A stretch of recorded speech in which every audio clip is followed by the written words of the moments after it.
ವಾಪಸ್ ಇಬ್ರಿಗೂ ನಮ್ಗೆ ಕರ್ಮ ಅಲ್ಲ ಕುತ್ಕೊಳ್ಳಿಕ್ಕಾಗಿ ನಾವು ಇಷ್ಟೆಲ್ಲ ಹೋರಾಟ ಬಂದವರೆಲ್ಲ ಮತ್ತೆ ಜಯ ಘೋಷಣೆ ಮುಳುಗಬೇಕು. ಹೌದು. ಅಷ್ಟು ಮಾತ್ರವಲ್ಲ, ಈ ಧರ್ಮಾತ್ಮನನ್ನು ನಂಬಿಕೊಂಡಂತಹ ಕೆಲವು ಮಂದಿ ಇದ್ದಾರೆ. ಅವರಿಗೊಂದು ಎಚ್ಚರಿಕೆ ಮಾತು ಹೇಳು. ಇನ್ನು ಮುಂದೆ ಇಷ್ಟು ದಿನ ಧರ್ಮಾತ್ಮ ಮಾತು ಕೇಳ್ಕೊಂಡು ಬದುಕ್ತಾ ಇದ್ದೀರಿ. ಇನ್ನು ಹಾಗಲ್ಲ, ನಾವು ಹೇಳ್ದಾಗ ಕೇಳ್ಕೊಂಡಿರ್ಬೇಕು. ಎಲ್ಲಿಯಾದ್ರೂ ಧರ್ಮಾತ್ಮ ಸುದ್ದಿ ಎತ್ತಿದ್ರೆ ಧರ್ಮಾತ್ಮಗಾದ ಪರಿಸ್ಥಿತಿ ನಿಮಗಾಗ್ತದೆ. ಎಲ್ಲಿಯಾದ್ರೂ ನಮ್ಮ ಸುದ್ದಿ ಹಿಂದಿದೆ ಬಂದು ಗುಸು ಗುಸು ಅಂದ್ರೆ ಹಿಂದೆ ಬಂದ ಮುಸ್ಕೈಕ ಹೊಡಿಕೆ ಬರ್ತಾರೆ.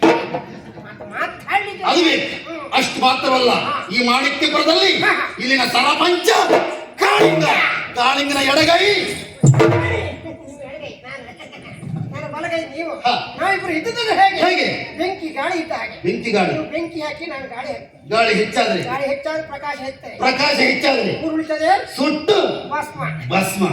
ಅಷ್ಟು ಮಾತ್ರವಲ್ಲ, ಈ ಮಾಣಿಕ್ಯಪುರದಲ್ಲಿ ಕಾಳಿಂಗ ಆಡಿದ್ದೇ ಮಾತು ಇದ್ದದ್ದೇ. ಒಳಗೆ ಮಾತ್ರ 3 ವರ್ಷ ಹುಟ್ಟುತ್ತಾ ಇಲ್ಲ, ಹೆಜ್ಜೆ ಹಾಕಿದೆ. ನಮ್ಮನ್ನು ವಿರೋಧಿಸುವರು ಯಾರು ಇರಬಾರದು. ಏನು ಈ ಮಾಣಿಕ್ಯಪುರದಲ್ಲಿ ಕಾಳಿಂಗನ ನಡೆ ಹೇಗೆ ಗೊತ್ತಿಲ್ಲ?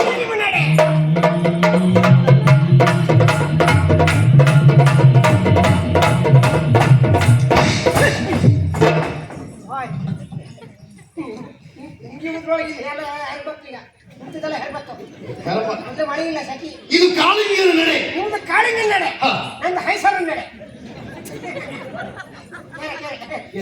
ಅದೆಲ್ಲ ಬೇಕಿನ ಬೇಡ. ಧರ್ಮಾತ್ಮನನ್ನು ಕೊಂದು ಮುಗಿಸಿದ್ದೇವೆ, ಅದು ಮುಖ್ಯ ಅಲ್ಲ. ಅವನ ಮಗು, ಆ ವಂಶದ ಕುಡಿ ಮಗು ಎಲ್ಲೋಯ್ತು? ನನಗೆ ಗೊತ್ತಾಯ್ತು. ಏನು? ಆ ಪ್ರಾಮ್ ಮಿನಿಸ್ಟರ್ ಕೆಲಸ ಮಾಡ್ತಾ ಇದ್ದಾವೆ ಯಾರೋ ಪರಮ. ಪರಮ ಆ ಮಗುವಿನೆಲ್ಲೋ ಎತ್ಕೊಂಡು ಹೋಗಿರ್ಬೇಕು. ಇರ್ಬೇಕು. ಎಲ್ಲೋ ನೇರ ದಾರಿ